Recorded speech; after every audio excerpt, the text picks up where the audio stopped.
ഉത്തർപ്രദേശിൽ എവിടെ പോകുമ്പോഴും ഞാൻ അവിടുത്തെ കർഷകരെ കാണുന്നു. അതുപോലെ ധാരാളം ദുരിതം അനുഭവിക്കുന്ന, ധാരാളം കഷ്ടതകൾ അനുഭവിക്കുന്ന ആളുകളെ ഉത്തർപ്രദേശിലെ എൻ്റെ യാത്രയുടെ ഭാഗമായി ഞാൻ നിരന്തരം കണ്ടുകൊണ്ടിരിക്കുകയാണ്. I meet farmers who tell me that the price of their seed is higher than the price they can sell their crop for. അവര് ഉത്തർപ്രദേശിലെ കർഷകർ എന്നോട് പറയുന്നു, അവരുടെ വിളയ്ക്ക് എത്രമാത്രം വിലയാണോ കിട്ടുന്നത് അതിലും കൂടുതൽ പൈസ അവരുടെ വിത്തിന് വേണ്ടി അവർക്ക് ചെലവാക്കേണ്ടി വരുന്നു. They tell me how their backs are broken by debt and the government does nothing to support them. അവർ എത്രമാത്രം കടക്കണിയിൽ അകപ്പെട്ടിരിക്കുകയാണ്, അവരുടെ നട്ടെല്ല് തന്നെ തകർന്നിരിക്കുകയാണ് കടം കൊണ്ട്. പക്ഷേ അവരെ സഹായിക്കാൻ, ഉത്തർപ്രദേശിലെ ദുരിതത്തിലായ കർഷകരെ സഹായിക്കാൻ ഗവൺമെന്റ് ഒന്നും ചെയ്യുന്നില്ല എന്നാണ് അവരെന്നോട് നിരന്തരം പറയുന്നത്. This morning I came all the way to Kerala, on the other side of our country, and I met farmers who are facing the same problems. ഇന്ന് രാവിലെ ഉത്തർപ്രദേശിൽ നിന്ന് വ്യത്യസ്തമായി ഈ രാജ്യത്തിന്റെ മറ്റു ഭാഗത്തുള്ള കേരളത്തിലേക്ക് ഞാൻ വന്നു. പക്ഷേ കേരളത്തിലെത്തിയപ്പോൾ എനിക്ക് മനസ്സിലായി, ഉത്തർപ്രദേശിലെ പോലെ തന്നെ ഇവിടുത്തെയും കർഷകർ അതിതീവ്രമായ പ്രശ്നങ്ങളാണ് അനുഭവിച്ചിരിക്കുന്നതെന്ന് എനിക്ക് മനസ്സിലായി. I discovered that hundreds of them have committed suicide out of the stress and the pain that they have to endure because they are borne down by debt. കടക്കണിയിലാവപ്പെട്ടത് മൂലം ഈ രാജ്യത്തെ, ഈ സംസ്ഥാനത്തും ധാരാളം കർഷകർ ആത്മഹത്യ ചെയ്യുന്നു എന്ന് അവരോട് സംസാരിച്ചതിൽ നിന്നും എനിക്ക് മനസ്സിലാക്കാൻ സാധിച്ചു. I met the wives of some of these farmers who are no more, and my heart went out to them because I cannot even imagine how difficult it must be for them to bring their families up on their own, having faced so much distress. ഞാൻ ദുരിതം മൂലം, കടക്കണി മൂലം ആത്മഹത്യ ചെയ്ത കർഷകരിൽ ചിലവരുടെ ഭാര്യമാരെ കണ്ടു. അവരെ കണ്ടപ്പോൾ എൻ്റെ മനസ്സ് വളരെയധികം വേദനിച്ചു. ഞാൻ എൻ്റെ ഹൃദയത്തിൽ ആഴമായി ചിന്തിക്കുകയായിരുന്നു, അവർക്കിനി എന്ത് ബുദ്ധിമുട്ടാകും. കടക്കണി മൂലം സ്വന്തം ഭർത്താക്കന്മാർ ആത്മഹത്യ ചെയ്ത ആ സ്ത്രീകൾക്ക് സ്വന്തം കുടുംബങ്ങളെ മുൻപോട്ട് കൊണ്ടുവരിക എന്നത് എത്രമാത്രം ബുദ്ധിമുട്ടായിരിക്കും എന്ന് ഞാൻ എൻ്റെ മനസ്സിൽ വളരെയധികം ചിന്തിച്ചു. I meet young boys and girls eager to be employed, wanting to work but having no opportunity. ഞാൻ വളരെ ചെറുപ്പക്കാരായ ആൺകുട്ടികളെയും പെൺകുട്ടികളെയും രാജ്യത്തിന്റെ പല ഭാഗത്ത് കാണാറുണ്ട്. അവർക്ക് ജോലി ചെയ്യാൻ വളരെ താല്പര്യമുണ്ട്, പക്ഷേ അവർക്ക് ഈ രാജ്യത്ത് തൊഴിലവസരങ്ങളില്ല. These are young men and women who believed in what this government promised them before the last election. They had hope that change would come. They placed their faith in the BJP because they were told that 2 crore jobs were going to be provided to them every single year. ഞാൻ കണ്ടുമുട്ടുന്ന ജോലി ആഗ്രഹിക്കുന്ന ആൺകുട്ടികളും പെൺകുട്ടികളും അവരുടെ വിശ്വാസം BJP-യിൽ അർപ്പിച്ചതാണ്. അവർ വിചാരിച്ചു അവർക്ക് ജോലി കിട്ടുമെന്ന്. കാരണം അവർക്ക് ഓരോരുത്തർക്കും 2 കോടി തൊഴിലവസരങ്ങളാണ് ഓരോ വർഷവും BJP ഗവൺമെന്റ് വാഗ്ദാനം ചെയ്തിരുന്നത്. They were told that great progress was going to take place, that the GDP would increase. അവർക്ക് ഗവൺമെന്റ് നൽകിയ വാഗ്ദാനം ഇതാണ്, ഈ രാജ്യത്ത് വലിയ രീതിയിലുള്ള വികസനവും പുരോഗതിയും നടക്കാൻ പോകുന്നു, നമ്മുടെ ആഭ്യന്തര വളർച്ച, ആഭ്യന്തര വരുമാനം വർദ്ധിക്കാൻ പോകുന്നു. ഇതാണ് ഈ രാജ്യത്തെ ചെറുപ്പക്കാരായ പെൺകുട്ടികൾക്കും ആൺകുട്ടികൾക്കും നമ്മുടെ ഇവിടുത്തെ ഗവൺമെന്റ് നൽകിയ വാഗ്ദാനം. That development and progress would be accelerated like never before. മുമ്പൊന്നും ഉണ്ടായിട്ടില്ലാത്ത വിധത്തിൽ BJP ഗവൺമെന്റ് അധികാരത്തിൽ വന്നാൽ ഇവിടെ വികസനവും പുരോഗതിയും നടത്തും എന്ന വാഗ്ദാനമാണ് അവർ ഈ രാജ്യത്തെ യുവജനതയ്ക്ക് നൽകിയത്. And yet, in the last 5 years, having made all these big promises, what did we see? We saw absolutely nothing on the side of delivery. 2% of the GDP of this country has reduced. 50 lakh jobs have been lost. There are no new jobs for the unemployed. Farmers are in pain. Women feel insecure. There is nothing provided for their security, for their empowerment. എന്നാൽ കഴിഞ്ഞ 5 വർഷം ഇത്രയും വലിയ വാഗ്ദാനങ്ങൾ നൽകിയ ശേഷം ഈ രാജ്യത്ത് എന്താണ് നടന്നത്? ജനങ്ങൾക്ക് ഇത്രയും വാഗ്ദാനങ്ങൾ നൽകിയ അധികാരത്തിലേറിയ ഗവൺമെന്റ് അവർ നൽകിയ വാഗ്ദാനങ്ങളിൽ ഒന്നുപോലും പാലിച്ചിട്ടില്ല. ഇവിടെ ഒരു കാര്യവും രാജ്യത്തിന്റെ പുരോഗതിക്ക് വേണ്ടി നടന്നിട്ടില്ല. കർഷകർ കടക്കണിയിലാണ്, സ്ത്രീകൾക്ക് ബുദ്ധിമുട്ട് അനുഭവിക്കുന്നു. ഇങ്ങനെയുള്ള ഒരു സാഹചര്യമാണ് നമ്മുടെ രാജ്യത്ത് നടന്നുകൊണ്ടിരിക്കുന്നത്. So this is a reality that all of you are facing. ഇതാണ് നിങ്ങൾ ഓരോരുത്തരും നേരിടുന്ന യാഥാർത്ഥ്യം. It is not just the reality of my sisters and brothers in Wayanad, but it is the reality that most people in India are facing, whether we are in Uttar Pradesh, whether we are in the north, in the south, in the northeast, in the west. നേരത്തെ പറഞ്ഞതുപോലെ ഈ രാജ്യത്ത് 2 കോടി തൊഴിലവസരങ്ങൾ വാഗ്ദാനം ചെയ്യുമ്പോൾ 50,000 ലക്ഷക്കണക്കിന് തൊഴിലവസരങ്ങളാണ് നഷ്ടപ്പെട്ടുകൊണ്ടിരിക്കുന്നത്. ഈ യാഥാർത്ഥ്യം വയനാട്ടിലെ എൻ്റെ സഹോദരന്മാർ മാത്രം നേരിടുന്ന യാഥാർത്ഥ്യമല്ല. ഈ രാജ്യത്തിന്റെ മുഴുവൻ ഭാഗത്തും, ഉത്തർപ്രദേശിലും വടക്കു ഭാഗത്തും വടക്ക് കിഴക്കൻ ഇന്ത്യയിലും ഈ രാജ്യത്തെ എല്ലാ ഭാഗത്തെയും ജനങ്ങൾ നേരിടുന്ന ഭാരതത്തിലെ ഇന്നത്തെ യാഥാർത്ഥ്യം ഇത് മാത്രമാണ്. And yet, while facing this reality and enduring problems and suffering with no support from your government, every single day of your lives, you are subjected to a huge amount of publicity, media and propaganda regarding that same government which is doing nothing for you. ഇങ്ങനെ ഒരു സാഹചര്യത്തിൽ, തൊഴിലവസരങ്ങളില്ലാത്ത ജനങ്ങളെല്ലാം ദുരിതത്തിലായ ഒരു സാഹചര്യത്തിൽ ഇങ്ങനെ ഒരു യാഥാർത്ഥ്യം ഈ രാജ്യത്തെ മുഴുവൻ ജനങ്ങളെ നേരിട്ടുകൊണ്ടിരിക്കുമ്പോൾ എല്ലാ ദിവസവും നിങ്ങളുടെ മുൻപിൽ പ്രചാരണവുമായി ഗവൺമെന്റ് എത്തും. ഞങ്ങൾ ഇത്രയധികം കാര്യങ്ങൾ ചെയ്തിരിക്കുന്നു എന്ന പ്രചാരണവുമായി, പൊള്ളയായ പ്രചാരണവുമായി ഗവൺമെന്റ് എത്തിക്കൊണ്ടിരിക്കുന്ന ഒരു യാഥാർത്ഥ്യമാണ് നിങ്ങൾ ഇന്ന് കണ്ടുകൊണ്ടിരിക്കുന്നത്. You switch the TV on, you see our Prime Minister. നിങ്ങൾ നിങ്ങളുടെ വീട്ടിലെ TV ഒന്ന് ഓൺ ചെയ്യുക, ഉടനടി Usually he is giving speeches. സാധാരണ നിങ്ങൾ എപ്പോൾ TV ഓൺ ചെയ്താലും നിങ്ങൾക്ക് നമ്മുടെ പ്രധാനമന്ത്രിയെ വലിയ വലിയ സംഭാഷണങ്ങളും പ്രസംഗങ്ങളും നൽകുന്നത് പ്രധാനമന്ത്രിയെ നിങ്ങൾക്ക് കാണാൻ സാധിക്കും. That is of course during election time. അത് Most often during the rest of the time you saw him traveling around the world. നിങ്ങളുടെ വീട്ടിലെ TV ഓൺ ചെയ്യുമ്പോൾ പ്രധാനമന്ത്രിയെ കാണുന്നത് എപ്പോഴാണെന്ന് അറിയുമോ? പ്രധാനമായും തെരഞ്ഞെടുപ്പ് സമയത്ത് അദ്ദേഹത്തെ TV കാണാം. അല്ലാത്ത സമയം അദ്ദേഹം ഈ രാജ്യം മുഴുവൻ, ഈ ലോകം മുഴുവൻ ചുറ്റിക്കൊണ്ടിരിക്കുന്ന പ്രധാനമന്ത്രിയെ നിങ്ങൾക്ക് കാണാൻ സാധിക്കും. You saw him in Dubai, you saw him in America, you saw him in Japan playing drums, you saw him in China hugging the leadership, you saw him in Europe, you saw him in Africa, you even saw him in Pakistan eating biryani. അദ്ദേഹത്തെ നിങ്ങൾ ദുബായിൽ കണ്ടു, അമേരിക്കയിൽ കണ്ടു, ജപ്പാനിൽ drum കളിക്കുന്നത് കണ്ടു, ചെണ്ടകൊട്ടി ജപ്പാനിൽ ഇരിക്കുന്നത് കണ്ടു, ചൈനയിൽ നിങ്ങൾ കണ്ടു, യൂറോപ്പിൽ കണ്ടു, പാകിസ്ഥാനിൽ പോയി ബിരിയാണി കഴിക്കുന്നതും നിങ്ങൾ കണ്ടു. But my sisters and brothers of Wayanad, when have you ever seen him with the people of our country? ഞാൻ നിങ്ങളോട് ഒരു കാര്യം ചോദിക്കട്ടെ, എൻ്റെ വയനാട്ടിലെ സഹോദരന്മാരെ, ഇങ്ങനെ ഊരു ചുറ്റു നടക്കുന്ന ഈ പ്രധാനമന്ത്രിയെ നിങ്ങൾ ഒരിക്കലെങ്കിലും ഈ ഇന്ത്യയിലെ സാധാരണക്കാരായ ജനങ്ങളുടെ കൂടെ നിങ്ങൾ ഒരിക്കലെങ്കിലും കണ്ടിട്ടുണ്ടോ? When have you seen him amongst yourselves? Have you ever seen a picture of him hugging the family of any farmers? Have you ever seen a picture of him discussing anything with ladies who might be distressed with the situations that they are dealing with? Have you ever seen a picture of him amongst unemployed youth discussing what he is going to do for them? നിങ്ങൾ ഈ പറയുന്ന പ്രധാനമന്ത്രിയെ, ലോകം മുഴുവൻ സഞ്ചരിക്കുന്ന പ്രധാനമന്ത്രിയെ നിങ്ങളുടെ ഇടയ്ക്ക് എന്തെങ്കിലും കണ്ടിട്ടുണ്ടോ? ഈ രാജ്യത്തെ പാവപ്പെട്ട കർഷകരുടെ കൂടെ അവരെ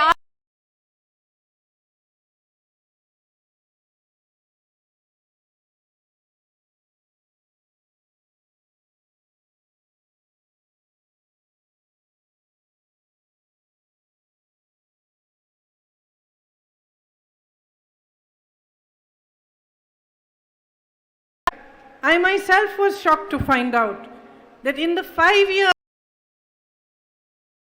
that he has represented the people of Varanasi, he has never been even once to anybody's home.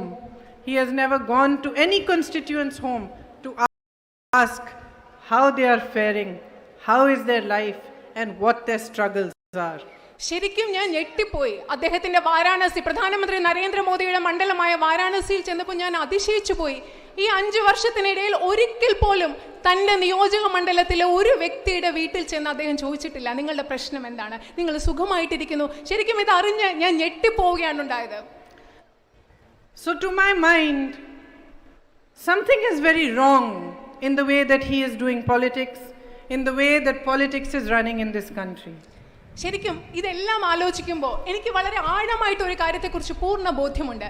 പ്രധാനമന്ത്രി നരേന്ദ്രമോദി എങ്ങനെയാണ് രാഷ്ട്രീയം കൈകാര്യം ചെയ്യുന്നത്, അദ്ദേഹം രാഷ്ട്രീയത്തെ എങ്ങനെയാണ് സമീപിക്കുന്നത് എന്നതിൽ അടിസ്ഥാനപരമായ ഒരു തെറ്റുണ്ട്. ഈ രാജ്യത്ത് എങ്ങനെ രാഷ്ട്രീയം നടന്നുകൊണ്ട് പോകുന്നു എന്നതിലും അടിസ്ഥാനപരമായ ഒരു അധാർമികതയും തെറ്റുമുണ്ട് എന്നിതെല്ലാം കണ്ടുകൊണ്ട് ഞാൻ പൂർണ്ണമായി വിശ്വസിക്കുന്നു.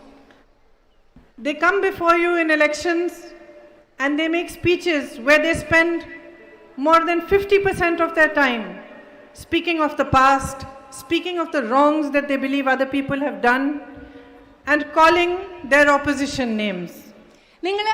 നിങ്ങൾ ശ്രദ്ധിച്ചിട്ടുണ്ടോ, ഈ എതിർ പാർട്ടിക്കാർ നിങ്ങളുടെ മുൻപിൽ വന്നുകൊണ്ട് ഇലക്ഷൻ സമയത്ത് സംസാരിക്കും, തെരഞ്ഞെടുപ്പ് സമയത്ത് വാതോരാതെ സംസാരിക്കും.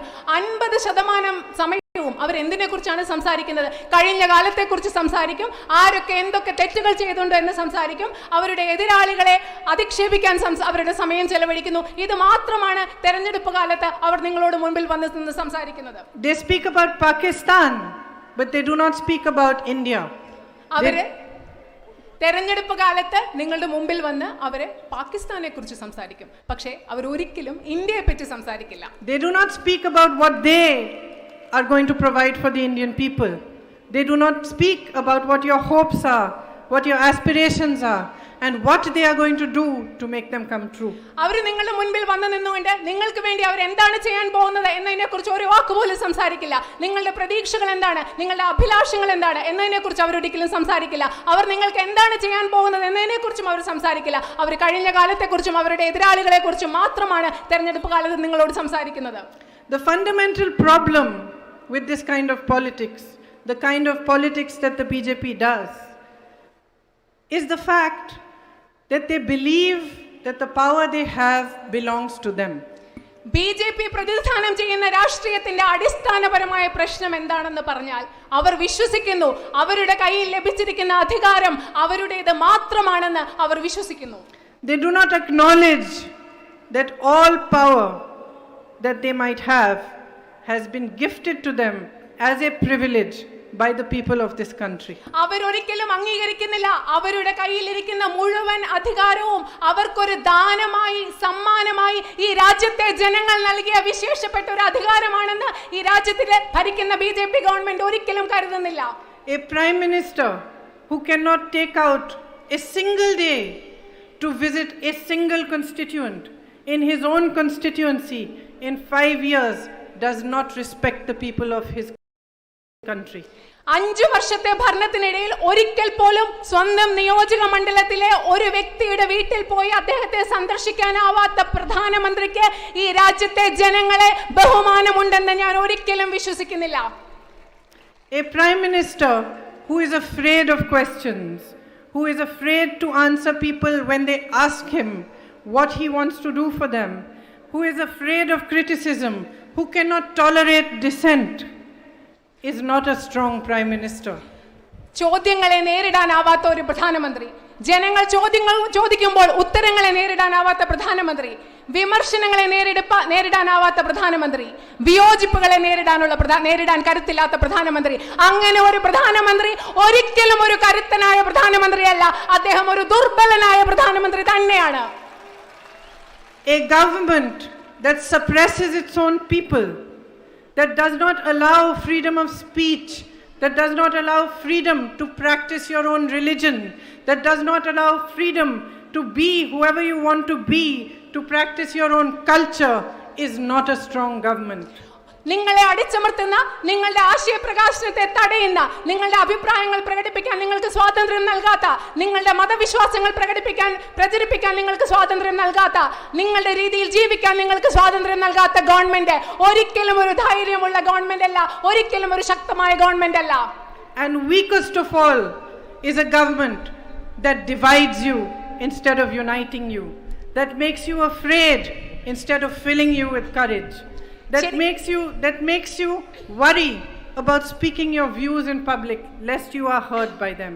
That is the weakest form of governance that could possibly exist. ജനങ്ങളെ യോജിപ്പിക്കുന്നതിന് പകരം ജനങ്ങളെ ഭിന്നിപ്പിക്കുന്ന ഒരു ഗവൺമെന്റ്, ജനങ്ങൾക്ക് ധൈര്യം നൽകുന്നതിന് പകരം അവരെ ഭയപ്പെടുത്തുന്ന ഒരു ഗവൺമെന്റ്, അവരുടെ ആശയപ്രകാശനത്തിന് അനുവദിക്കാത്ത ഒരു ഗവൺമെന്റ്, അങ്ങനെ ഒരു ഗവൺമെന്റ് ശക്തമായ ഒരു ഗവൺമെന്റ് അല്ല. എന്റെ അഭിപ്രായത്തിൽ ഈ രാജ്യത്ത് നിലനിൽക്കുന്ന ഏറ്റവും ദുർബലമായ ഒരു ഗവൺമെന്റ് ആണ് ജനങ്ങളെ ഭിന്നിപ്പിക്കുന്ന, ജനങ്ങളെ അവരുടെ ആശയപ്രകാശനത്തിന് അനുവദിക്കാത്ത ഒരു government. You are told every day how strong they are, how powerful they are, because they are under the illusion that they own their own power. നിങ്ങൾ എല്ലാ ദിവസവും പക്ഷേ ഇങ്ങനെയൊക്കെ ദുർബലമായി ഗവൺമെന്റ് നിങ്ങളോട് പറയും അവർ എത്രമാത്രം ശക്തരാണ്, അവർ കരുത്തരാണ്. പക്ഷേ എന്തുകൊണ്ടാണ് അവരങ്ങനെ പറയുന്നതെന്ന് അറിയാമോ? അവർക്ക് വളരെയധികം അധികാരമുണ്ടെന്ന വ്യാമോഹത്തിന്റെ പേരിൽ, ഒരു മിഥ്യാധാരണയുടെ പേരിൽ മാത്രമാണ് അവർ കരുത്തരാണെന്ന് ദിവസവും നിങ്ങളോട് പറയുന്നത്. And they are so weak that to protect themselves, they want to disrupt the constitution. They want to destroy the institutions which make the people of this country strong and empowered. അവര് അത്രമാത്രം ദുർബലരാണ്. അതുകൊണ്ടാണ് സ്വയം കരുത്തരാണെന്ന് തെളിയിക്കുന്നതിന് വേണ്ടി അവർക്ക് ഈ രാജ്യത്തെ ഭരണഘടനയെ ഇല്ലാതാക്കേണ്ടത്, അവർക്ക് ഈ രാജ്യത്തെ ജനാധിപത്യ സ്ഥാപനങ്ങളെ ഇല്ലാതാക്കേണ്ടത്.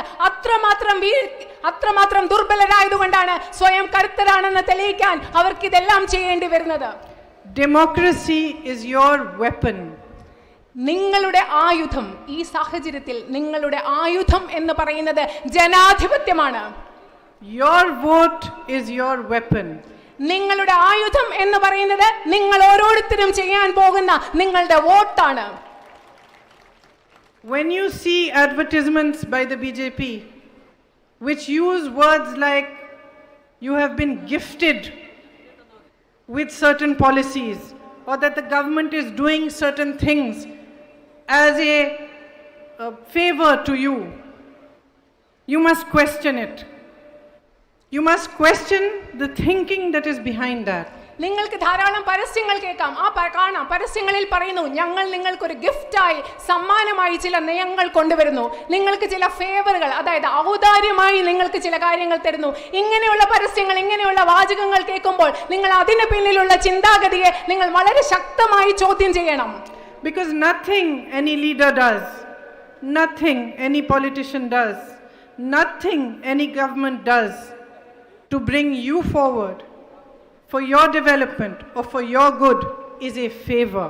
It is their duty. ഒരു കാര്യം പറയട്ടെ, നിങ്ങളുടെ നന്മയ്ക്ക് വേണ്ടി, നിങ്ങളുടെ പുരോഗതിക്ക് വേണ്ടി ഏതെങ്കിലും ഒരു രാഷ്ട്രീയക്കാരനോ ഏതെങ്കിലും ഒരു ഗവൺമെന്റോ ഏതെങ്കിലും ഒരു നേതാവോ ഒരു കാര്യം ചെയ്താൽ അത് നിങ്ങൾക്ക് തരുന്ന ഔദാര്യമല്ല, മറിച്ച് അത് അവരുടെ ഡ്യൂട്ടിയും അവരുടെ ചുമതലയും നിങ്ങളുടെ അവകാശവുമാണ്. And it is your right. It is your right to demand, it is your right to protest, it is your right to have whatever the government can provide for you. ഇത് നിങ്ങളുടെ അവകാശമാണ്. നിങ്ങളുടെ അവകാശമാണ് ഗവൺമെന്റിൽ നിന്ന് നിങ്ങൾക്ക് എന്തൊക്കെ വേണമോ അത് ആവശ്യപ്പെടുക. ഗവൺമെന്റ് നിങ്ങൾക്ക് നൽകിയില്ലെങ്കിൽ അതിനെതിരെ പ്രതികരിക്കുക.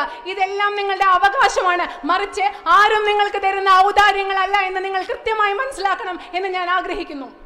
A government and a prime minister that do not have the guts, that do not have the courage to accept the power of the people is a weak government, it is a weak prime minister, and it is time that they are taught a lesson by the people of this country.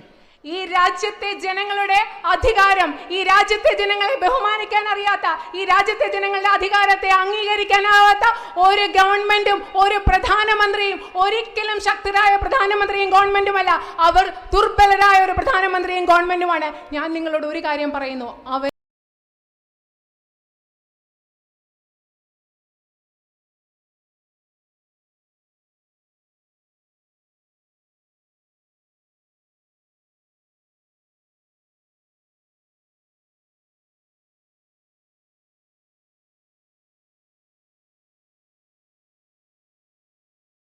കൂടെ ഇവിടെ ചോദിക്കുന്നു. നിങ്ങൾക്ക് മനസ്സിലാവണം, നിങ്ങളുടെ മുൻപിൽ എത്തുന്ന രാഷ്ട്രീയ പാർട്ടികൾ നിങ്ങൾക്ക് എന്താണ് വാഗ്ദാനം നൽകുന്നതെന്ന് നിങ്ങൾ കൃത്യമായി മനസ്സിലാക്കണമെന്നും അതിനെ നിങ്ങൾ ചോദ്യം ചെയ്യണമെന്നും ഞാൻ ആഗ്രഹിക്കുന്നു.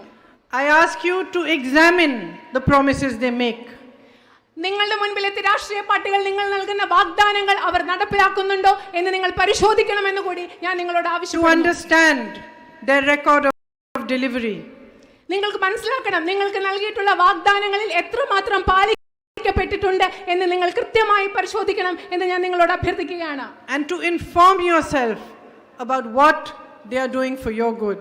നിങ്ങൾ സ്വയം മനസ്സിലാക്കണം, നിങ്ങൾക്ക് സ്വയം ബോധ്യമുണ്ടായിരിക്കണം, നിങ്ങൾക്ക് ഇത്രയധികം വാഗ്ദാനം നൽകിയ ആളുകൾ നിങ്ങൾക്ക് വേണ്ടി ഇന്ന് എന്താണ് ചെയ്യുന്നതെന്ന് നിങ്ങൾ കൃത്യമായി മനസ്സിലാക്കണമെന്ന് ഞാൻ ആഗ്രഹിക്കുന്നു.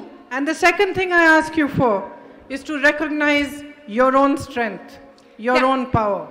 രണ്ടാമത്തെ കാര്യം ഞാൻ നിങ്ങളോട് ആവശ്യപ്പെടുന്നത്, നിങ്ങൾ ഓരോരുത്തരും നിങ്ങളുടെ ഓരോരുത്തരുടെയും കരുത്ത്, നിങ്ങളുടെ ഓരോരുത്തരുടെയും ശക്തി ഇവിടെ എത്തിച്ചേർന്നിട്ടുള്ള നിങ്ങൾ ഓരോരുത്തരും മനസ്സിലാക്കണം എന്ന് ഞാൻ നിങ്ങളോട് അഭ്യർത്ഥിക്കുകയാണ്. I was in Uttar Pradesh the other day and some women in a village asked me to make a promise to them. They gave me a mic and they said, make us a promise that you will build the bridge between our village and the other across the river. ഞാൻ കഴിഞ്ഞ ദിവസം ഉത്തർപ്രദേശിലായിരുന്നപ്പോൾ അവിടുത്തെ ചില സ്ത്രീകൾ എൻ്റെ കയ്യിൽ mic നൽകിയിട്ട് പറഞ്ഞു, നിങ്ങൾ ഞങ്ങളോടൊരു വാഗ്ദാനം ചെയ്യണം, ഞങ്ങളുടെ ഗ്രാമത്തിനും മറ്റ് ഗ്രാമത്തിനും ഇടയിൽ നദിക്ക് മുകളിലൂടെ ഒരു പാലം ഉണ്ടാക്കണം എന്ന് നിങ്ങൾ ഞങ്ങൾക്ക് വാഗ്ദാനം നൽകണം എന്ന് അവരെന്നോട് ആവശ്യപ്പെട്ടു. I got scared. ശരിക്കും ഞാൻ പേടിച്ചുപോയി. I thought, I don't know whether the government has sanctioned a bridge. I don't know how much it will cost. I don't know if I will be able to have it built. So I cannot make this promise. ശരിക്കും ഞാൻ പേടിച്ചുപോയി. കാരണം എനിക്കറിയില്ല government അതിന് sanction കൊടുത്തിട്ടുണ്ടോ, അതിന് എത്രമാത്രം രൂപയാകണം, ഞാൻ അവർക്ക് വാഗ്ദാനം നൽകിയാൽ എന്നെ കൊണ്ട് അത് പാലിക്കാൻ പറ്റുമോ എന്നൊന്നും എനിക്ക് ഉറപ്പില്ലായിരുന്നു. അതുകൊണ്ട് അങ്ങനെ ഒരു വാഗ്ദാനം അവർക്ക് നൽകാൻ എനിക്ക് സാധിച്ചില്ല. And when I tell you that you must recognize your strength, you must understand that that fear I felt in my heart of making a wrong promise to you that I could not fulfill should be a fear that you instill in the hearts of everyone who comes before you to promise you things before election. ഞാൻ നിങ്ങളോട് ഒരു കാര്യം പറയട്ടെ, അവിടെ നിങ്ങളോട് ഞാൻ നിങ്ങളുടെ സ്വന്തം കഴിവ് തിരിച്ചറിയണമെന്ന് പറയുമ്പോൾ ഞാൻ ഉദ്ദേശിച്ചത് ഉത്തർപ്രദേശിൽ ആ സ്ത്രീകളോട് ഒരു വാഗ്ദാനം, എനിക്ക് ഉറപ്പില്ലാത്ത ഒരു വാഗ്ദാനം നൽകുമ്പോൾ എൻ്റെ മനസ്സിലുണ്ടായ ഒരു ഭയം, ആ ഭയം നിങ്ങളുടെ മുൻപിൽ പൊള്ളയായ വാഗ്ദാനങ്ങളുമായി വന്നു നിൽക്കുന്ന എല്ലാ രാഷ്ട്രീയ പാർട്ടികളുടെയും രാഷ്ട്രീയക്കാരുടെയും ഉള്ളിൽ ആ ഭയം ഉണ്ടാക്കാൻ നിങ്ങൾക്ക് സാധിക്കണം എന്നുള്ള നിങ്ങളുടെ ഒരു വലിയ കഴിവായി തിരിച്ചറിയാൻ വളർത്തിയെടുക്കണം വേണം എന്ന് ഞാൻ ആഗ്രഹിക്കുന്നു. Recognize that this country of ours belongs to you. It does not belong to a handful of politicians or to a handful of leaders who choose to make decisions which are not in your interest because it's their whim.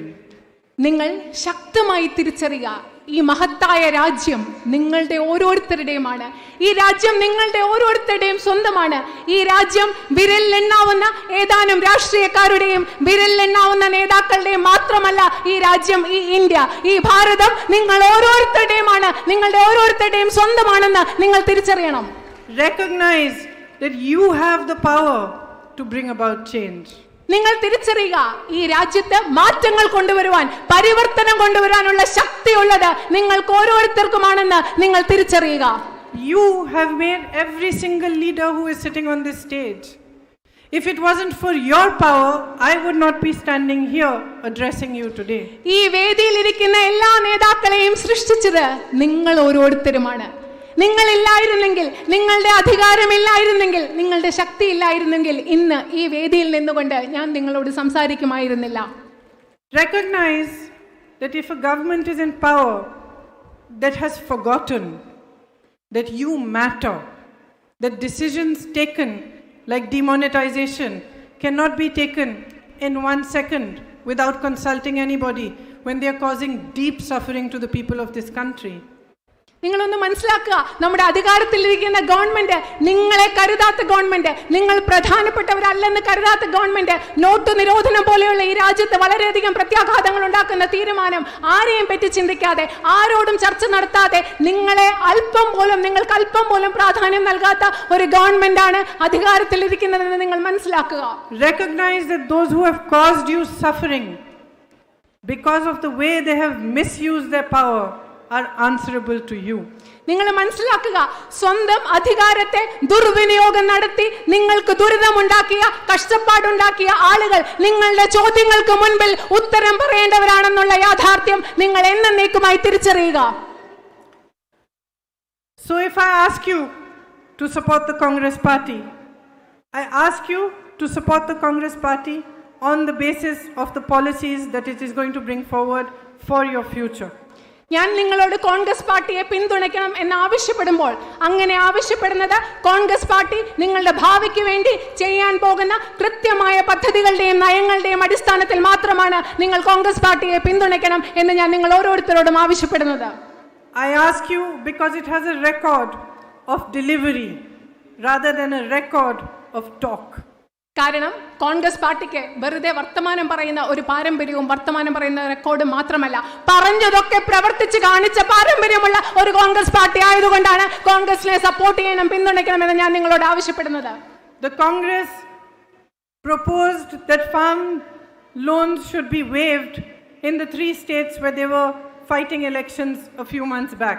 സംസ്ഥാന തലത്തിൽ കഴിഞ്ഞ കുറെ മാസങ്ങൾക്ക് മുമ്പ് തിരഞ്ഞെടുപ്പ് നേരിട്ടപ്പോൾ കോൺഗ്രസ് പറഞ്ഞു, ഞങ്ങൾ അധികാരത്തിൽ വന്നാൽ ഈ സംസ്ഥാനങ്ങളിലെ കർഷകരുടെ കടങ്ങൾ എഴുതിത്തള്ളുമെന്നുള്ള വാഗ്ദാനം ഞങ്ങൾ നൽകിയിരുന്നു. In Madhya Pradesh, Rajasthan and Chhattisgarh, 10 days after the Congress came to power, farmers' loans began to be waived.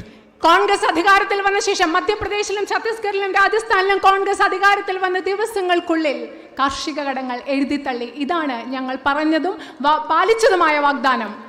If the Congress comes to power at the center, it proposes a separate budget for farmers in which farmers will be apprised every year in the budget season of what the government plans and allocates for them. Congress 2019 അധികാരത്തിൽ വന്നാൽ ഈ രാജ്യത്തെ കർഷകർക്ക് വേണ്ടി പ്രത്യേക ഒരു budget, പ്രത്യേക ഒരു കാർഷിക ബജറ്റ് എല്ലാ വർഷവും നടപ്പിലാക്കും, ബജറ്റ് അവതരിപ്പിക്കും എന്നുറപ്പ് നൽകുന്നു. ആ ബജറ്റിലൂടെ എല്ലാ വർഷവും കർഷകർക്ക് അവർക്ക് വേണ്ടി ഗവൺമെന്റ് ചെയ്യാൻ പോകുന്ന കാര്യങ്ങളെ കുറിച്ച് വ്യക്തമായ ഒരു ധാരണ നൽകുന്ന ഒരു ബജറ്റ് ഞങ്ങൾ നടപ്പിലാക്കും എന്നുറപ്പ് നൽകുന്നു. The Congress proposes that farmers who are unable to pay back their loans will no longer be subject to criminal laws or be able to be sent to jail.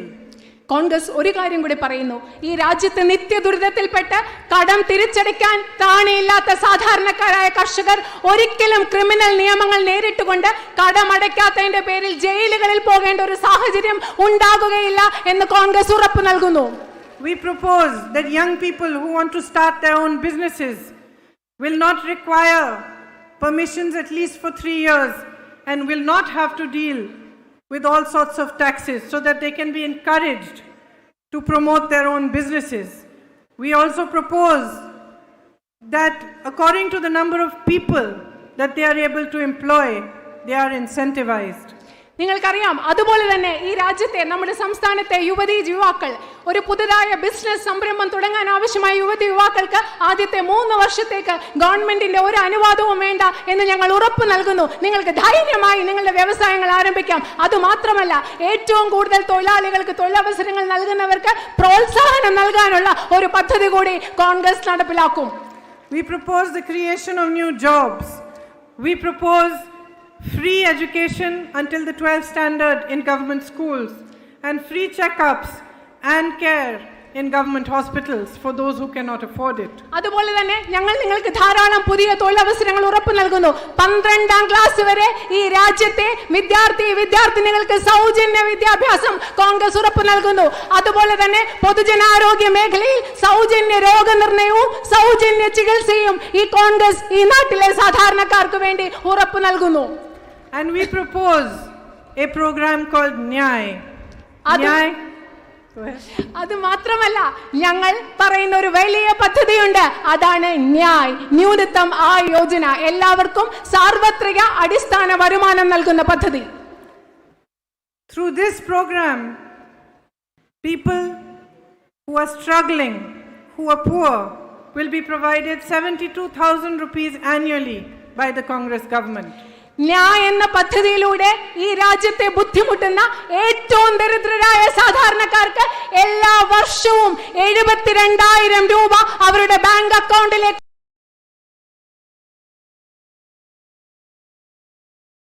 Congress government 2019 അധികാരത്തിൽ വന്ന ശേഷം ഉറപ്പ്. എന്തിനാണ് ഈ പദ്ധതികളെല്ലാം കൊണ്ടുവരുന്നത്? കാരണം കോൺഗ്രസിനെ സംബന്ധിച്ചിടത്തോളം, കോൺഗ്രസിന്റെ രാഷ്ട്രീയത്തെ സംബന്ധിച്ചിടത്തോളം കോൺഗ്രസിന്റെ രാഷ്ട്രീയത്തിന്റെ കേന്ദ്ര ബിന്ദു എന്ന് പറയുന്നത് ഈ രാജ്യത്തെ ജനങ്ങളാണ്. നിങ്ങൾ ഓരോരുത്തരുമാണ് കോൺഗ്രസ് രാഷ്ട്രീയത്തിന്റെ കേന്ദ്ര Bindu. We do not propose policies to strengthen our power. We propose them to strengthen your power. ഞങ്ങൾ കൊണ്ടുവരാൻ ആഗ്രഹിക്കുന്ന നയങ്ങൾ ഞങ്ങളുടെ അധികാരത്തെ ശക്തിപ്പെടുത്തുന്നതിനല്ല, മറിച്ച് ഈ രാജ്യത്തെ സാധാരണക്കാരെ ശക്തിപ്പെടുത്തുന്നതിനുള്ള നയപരിപാടികളാണ് കോൺഗ്രസ് മുൻപോട്ട് വെക്കുന്നതും കൊണ്ടുവരുന്നതും നടപ്പിലാക്കുന്നതും. Because we respect you. കാരണം ഞങ്ങൾ നിങ്ങളെ ബഹുമാനിക്കുന്നു. ഈ രാജ്യത്തെ ജനങ്ങളെ കോൺഗ്രസ് ബഹുമാനിക്കുന്നു. Because we understand that when you support us, when you vote for us, you are investing us with a great responsibility. കാരണം ഞങ്ങൾക്ക് മനസ്സിലാകുന്നു, നിങ്ങൾ ഓരോരുത്തരും ഞങ്ങളെ പിന്തുണയ്ക്കുമ്പോൾ, നിങ്ങൾ ഓരോരുത്തരും ഞങ്ങൾക്ക് വേണ്ടി വോട്ട് ചെയ്യുമ്പോൾ നിങ്ങൾ വലിയൊരു ഉത്തരവാദിത്തമാണ് ഞങ്ങളിൽ നിക്ഷേപിക്കുന്നതെന്ന് ഞങ്ങൾ കൃത്യമായി മനസ്സിലാക്കുന്നു. You are making us responsible for your futures and for your lives. നിങ്ങളുടെ ജീവിതത്തിന് വേണ്ടി നിങ്ങൾ ഓരോരുത്തരും കോൺഗ്രസ് പാർട്ടിയെ പിന്തുണയ്ക്കുമ്പോൾ, നിങ്ങൾ ഓരോരുത്തരും നിങ്ങളുടെ ഭാവിക്ക് വേണ്ടി, നിങ്ങളുടെ ജീവിതത്തിന് വേണ്ടി ഞങ്ങളെ ഉത്തരവാദിത്തമുള്ളവരാക്കുകയാണ്. നിങ്ങളുടെ ഭാവിയുടെയും ജീവിതത്തിൻ്റെയും ഉത്തരവാദിത്തം ഞങ്ങളിൽ ഏൽപ്പിക്കുകയാണ് ചെയ്യുന്നതെന്ന് ഞങ്ങൾ കൃത്യമായി മനസ്സിലാക്കുന്നു. And if a leader is a true nationalist, he bows before the people. ഒരു കാര്യം കൂടെ പറയട്ടെ, ഒരു നേതാവ് ഒരു യഥാർത്ഥ ദേശസ്നേഹിയും ദേശവാദിയുമാണെങ്കിൽ ആ നേതാവ് അദ്ദേഹത്തിന്റെ രാജ്യങ്ങളിലെ ജനങ്ങളുടെ മുൻപിൽ തലകുനിക്കുന്ന ഒരു നേതാവായിരിക്കണം. ഏറ്റവും ശക്തനായ ദേശസ്നേഹിയും രാജ്യസ്നേഹിയുമായ നേതാവ്. If he is a true nationalist, then he understands that when someone in his own party criticizes women, he teaches them, he understands that that is against the culture of this country. ഒരു കൃത്യമായ ആത്മാർത്ഥമായ ദേശസ്നേഹിയായ ഒരു നേതാവാണെങ്കിൽ ആ നേതാവിന് മനസ്സിലാക്കാൻ സാധിക്കും, സ്വന്തം പാർട്ടിയിലുള്ള ഒരാൾ സ്ത്രീകളെ കുറിച്ച് അപമര്യാദയായി സംസാരിക്കുകയോ സ്ത്രീകളെ വിമർശിക്കുകയോ ചെയ്യുമ്പോൾ അത് ഈ ഭാരതത്തിന്റെ, ഈ രാജ്യത്തിന്റെ സംസ്കാരത്തിനെതിരാണെന്ന് മനസ്സിലാക്കുവാൻ യഥാർത്ഥ ദേശസ്നേഹിയായ ഒരു നേതാവിന് മനസ്സിലാക്കാൻ സാധിക്കണം. If a leader is a true nationalist, then when somebody kills someone else in the name of religion, he does not felicitate the killers. He goes to the family of the affected people and he tries to support them and asks them what he can do for them. ഒരു യഥാർത്ഥ ദേശസ്നേഹിയായ രാജ്യസ്നേഹിയായ നേതാവാണ് നമുക്കുള്ളതെങ്കിൽ മതത്തിന്റെ പേരിൽ ഒരാളെ മറ്റൊരാൾ കൊല ചെയ്യുമ്പോൾ, ക്രൂരമായി കൊല ചെയ്യുമ്പോൾ കൊന്ന ആളിനെ ആശംസിക്കുകയല്ല ആ നേതാവ് ചെയ്യേണ്ടത്. മറിച്ച് കൊല്ലപ്പെട്ടവരുടെ കുടുംബത്തിന് സമീപം ചെന്ന്, കൊല്ലപ്പെട്ടവരുടെ വീട്ടുകാരുടെ അടുത്ത് ചെന്ന് അവരുടെ ദുഃഖത്തിൽ പങ്കുചേരുകയും അവരുടെ അവസ്ഥ എന്താണെന്ന് മനസ്സിലാക്കുകയുമാണ് യഥാർത്ഥ ദേശസ്നേഹിയും രാജ്യസ്നേഹിയുമായ ഒരു നേതാവ് ചെയ്യേണ്ടത്. If a leader is a true nationalist, he does not spread hate. He spreads love. യഥാർത്ഥ ദേശസ്നേഹിയായ, യഥാർത്ഥ രാജ്യസ്നേഹിയായ, ദേശീയതയിൽ വിശ്വസിക്കുന്ന ഒരു നേതാവിന് ഒരിക്കലും ഈ രാജ്യത്ത് വെറുപ്പ് പരത്താൻ സാധിക്കുകയില്ല. യഥാർത്ഥ ദേശസ്നേഹിയായ ഒരു നേതാവിന് ഈ രാജ്യത്ത് സ്നേഹം മാത്രമേ പരത്താൻ സാധിക്കുകയുള്ളൂ. അങ്ങനെ ചെയ്യാത്ത ആൾ ഒരിക്കലും ഒരു യഥാർത്ഥ ദേശസ്നേഹിയും രാജ്യസ്നേഹിയുമല്ല. He does not divide, he unites. യഥാർത്ഥ ദേശസ്നേഹിയായ ഒരു നേതാവ് ഈ രാജ്യത്തെ ഒരിക്കലും വിഭജിക്കുകയില്ല, പക്ഷേ ഈ രാജ്യത്തെ മുഴുവൻ ജനങ്ങളെയും ഒരുമിപ്പിച്ചു നിർത്തുന്ന ആളായിരിക്കണം യഥാർത്ഥ ദേശസ്നേഹിയായ ഒരു നേതാവ്. He does not try to oppress the voice of the people. He feels happy when he is asked questions. He feels happy when he hears criticism because he knows that the wisdom of the people is supreme and they are telling him to change. യഥാർത്ഥ ദേശസ്നേഹിയായ ഒരു നേതാവ് ഒരിക്കലും ഈ രാജ്യത്തെ ജനങ്ങളുടെ ശബ്ദത്തെ അടിച്ചമർത്താൻ ശ്രമിക്കുകയില്ല. ചോദ്യങ്ങൾ കേൾക്കുമ്പോൾ, വിമർശിക്കപ്പെടുമ്പോൾ അദ്ദേഹത്തിന് വളരെയധികം സന്തോഷമാണ്. കാരണം അദ്ദേഹം എന്നും വിശ്വസിക്കുന്നു, യഥാർത്ഥ ദേശസ്നേഹിയായ ഒരു നേതാവ് ഈ രാജ്യത്തെ ജനങ്ങളുടെ ബുദ്ധിയിൽ, അവരുടെ അറിവിൽ, അവരുടെ വിവേകത്തിൽ വിശ്വസിക്കുന്ന ഒരാളായിരിക്കണം യഥാർത്ഥ ദേശസ്നേഹിയായും രാജ്യസ്നേഹിയുമായ ഒരു നേതാവ്. And if a leader is a true nationalist, then he speaks of issues during elections that matter to you, that are focused on resolving the problems that you face.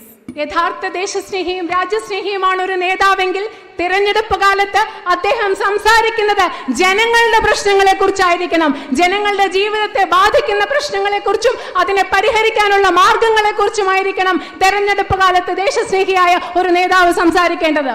He does not try to bring up issues during elections that have no focus on your development. നിങ്ങളുടെ വികസനത്തിലും പുരോഗതിയിലും ശ്രദ്ധ കേന്ദ്രീകരിക്കാത്ത വിഷയങ്ങളെ കുറിച്ച് ആയിരിക്കല്ല ഒരു ദേശസ്നേഹിയായ നേതാവ് തെരഞ്ഞെടുപ്പ് കാലത്ത് സംസാരിക്കേണ്ടത്.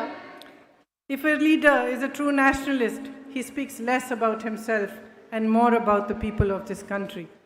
യഥാർത്ഥത്തിൽ യഥാർത്ഥ ദേശസ്നേഹിയും ദേശീയവാദിയുമായ ഒരു നേതാവാണെങ്കിൽ അദ്ദേഹം സ്വന്തം കാര്യത്തെക്കുറിച്ച്, സ്വയത്തെക്കുറിച്ച് കുറച്ച് മാത്രമേ സംസാരിക്കുകയുള്ളൂ. അദ്ദേഹം കൂടുതൽ സംസാരിക്കേണ്ടത് സ്വയം തന്നെ കുറിച്ചാണല്ല, എന്നെ കുറിച്ചല്ല, തനിയെ കുറിച്ചല്ല, മറിച്ച് ഈ രാജ്യത്തെ ജനങ്ങളെ കുറിച്ചാണ് യഥാർത്ഥ ദേശസ്നേഹിയായ ഒരു നേതാവ് കൂടുതൽ സംസാരിക്കേണ്ടത്. So my friends, in a few days from now you will be casting your vote. കുറച്ച് ദിവസങ്ങൾക്ക് ശേഷം എൻ്റെ പ്രിയപ്പെട്ട സുഹൃത്തുക്കളായ നിങ്ങളുടെ vote രേഖപ്പെടുത്തുന്നതായിരിക്കും. And the truth is very clear in front of you. നിങ്ങളുടെ മുൻപിൽ സത്യം വളരെ വ്യക്തമാണ്. You live that truth. നിങ്ങളാണ് നിങ്ങളുടെ മുൻപിലുള്ള സത്യവും യാഥാർത്ഥ്യവും ജീവിക്കുന്നത്. നിങ്ങൾ ഓരോരുത്തരുമാണ്. It is you who are facing debt, unemployment, problems, and a government that is not supportive. നിങ്ങളാണ് കടങ്ങൾ നേരിടുന്നത്, നിങ്ങളാണ് തൊഴിലില്ലായ്മ അനുഭവിക്കുന്നത്, നിങ്ങളെ പിന്തുണയ്ക്കാത്ത ഒരു ഗവൺമെന്റിന്റെ യാഥാർത്ഥ്യം, ഇതെല്ലാം അനുദിനം അനുഭവിച്ചുകൊണ്ടിരിക്കുന്നത് നിങ്ങൾ ഓരോരുത്തരുമാണ്. It is you who have the wisdom to recognize those who will work for you in the spirit of service and those who will use your power to make themselves stronger so that they can oppress you.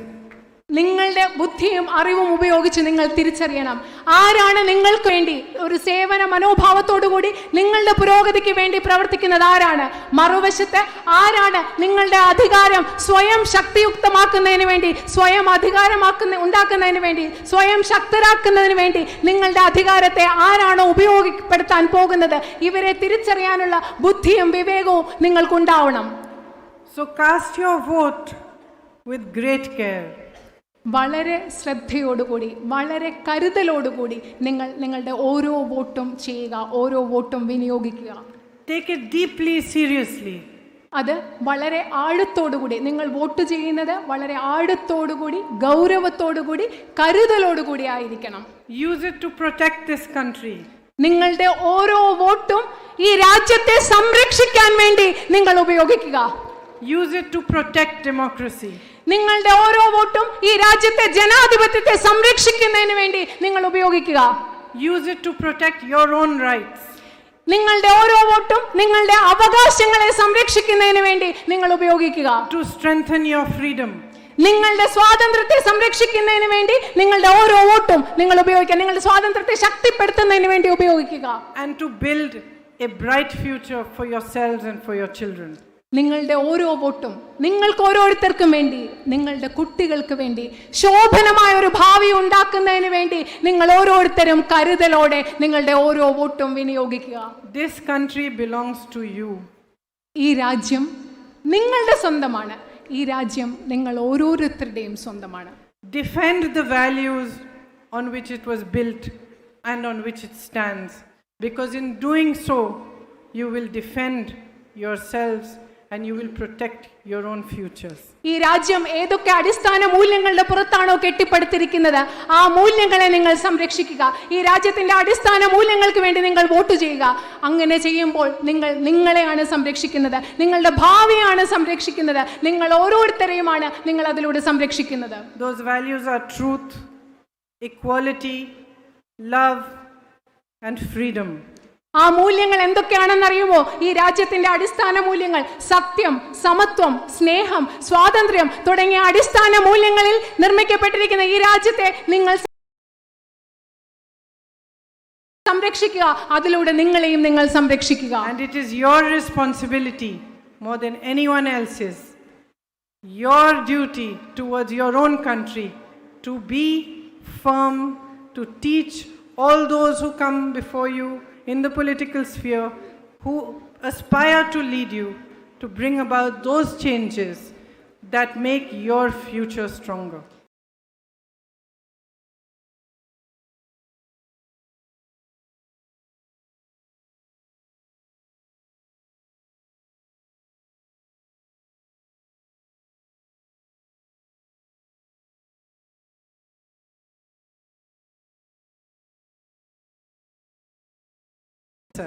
എനിക്ക് ഇവിടെ എത്തിയിട്ടുള്ള നിങ്ങൾ ഓരോരുത്തരിലും ആഴമേറിയ വിശ്വാസമുണ്ട്. എനിക്കുറപ്പുണ്ട് നിങ്ങൾ vote ചെയ്യാൻ പോകുമ്പോൾ നിങ്ങൾ വളരെ കൃത്യമായ ശരിയായ ഒരു തീരുമാനം എടുക്കും എന്നെനിക്ക് വളരെ ആഴത്തിലുള്ള വിശ്വാസം നിങ്ങളിൽ ഓരോരുത്തരിലുമുണ്ട്. And now I have lectured you for long enough. So I ask your leave and I wish you a very, very happy Easter to whoever celebrates it tomorrow. and all the best for your futures as well. ഞാൻ നിങ്ങളോട് Thank you.